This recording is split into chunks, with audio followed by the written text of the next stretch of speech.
Kemenangan yang diraih Timnas Indonesia atas Malaysia tak lepas dari tangan dingin pelatih Timnas Indonesia, Sintayong.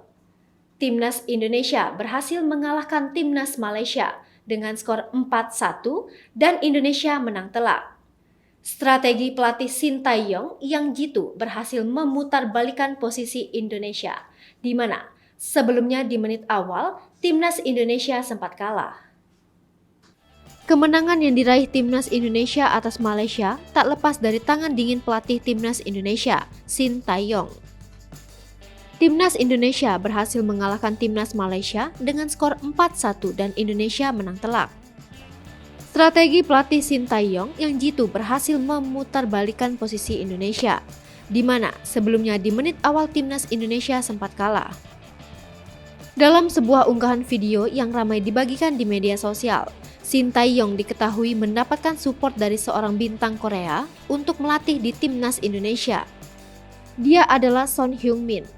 Sebelum resmi sebagai pelatih Indonesia, bintang Korea itu tampak menanyakan apakah Sintayong akan benar-benar menjadi pelatih untuk Indonesia.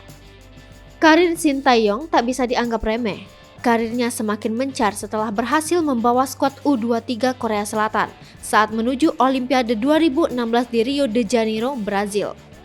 Begitupun saat dengan skuad U20 Korea Selatan di ajang Piala Dunia U20 tahun 2017.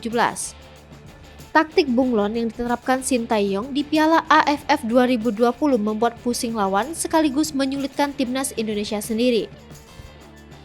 Saat Garuda bersua Timnas Malaysia, pelatih asal Korea Selatan tersebut menerapkan skema 4 back. Padahal, laga sebelumnya saat berhadapan dengan Vietnam, Sintayong memasang 5 pemain di garis pertahanan. Tidak hanya itu, komposisi pemain pun berubah. Ia memilih pemain cepat Ramai Rumaki sejak menit awal. Sedangkan, ia memasangkan Evan Dimas di bangku cadangan. Dari taktik itu, Sintayong ingin Timnas Indonesia bermain menyerang pada laga kontra Timnas Malaysia. Permainan menyerang Timnas Indonesia sempat menimbulkan petaka pada menit ke-13.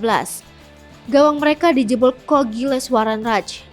Namun, Timnas Indonesia mampu menjawabnya dengan 4 gol. Irfan Jaya mencetak 2 gol menit ke-36 dan menit ke-43. Sedangkan 2 gol lainnya dibukukan oleh Pratama Arhan menit ke-50 dan Elkan Bagot menit ke-82. Timnas Indonesia pun mengamankan kemenangan 4-1 atas Harimau Malaya, julukan Timnas Malaysia.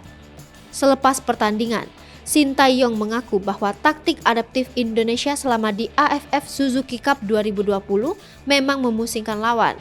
Namun, di satu sisi, hal itu sebenarnya juga menyulitkan Timnas Indonesia sendiri. Dengan kemenangan atas Malaysia, Timnas Indonesia lolos ke semifinal Piala AFF 2020 dengan status sebagai juara grup B, ditemani runner-up Vietnam. Dari 4 pertandingan, Timnas Indonesia mengumpulkan 10 poin, hasil dari 3 kemenangan dan 1 imbang serupa dengan Vietnam. Selisih gol kedua kesebelasan juga sama, tetapi Indonesia lebih superior soal produktivitas gol. Indonesia mencetak 13 gol, sedangkan Vietnam 9. Pada semifinal AFF Suzuki Cup 2020, Timnas Indonesia akan melawan runner-up grup B yakni Singapura, sedangkan Vietnam bertemu Thailand. Sementara itu, perjalanan Malaysia terhenti di fase grup Piala AFF 2020. Harimau Malaya berakhir di peringkat ketiga grup B dengan 6 poin dari 4 laga. Hai pemirsa Sri Popo TV, jangan lupa komen, like, dan subscribe, serta tonton terus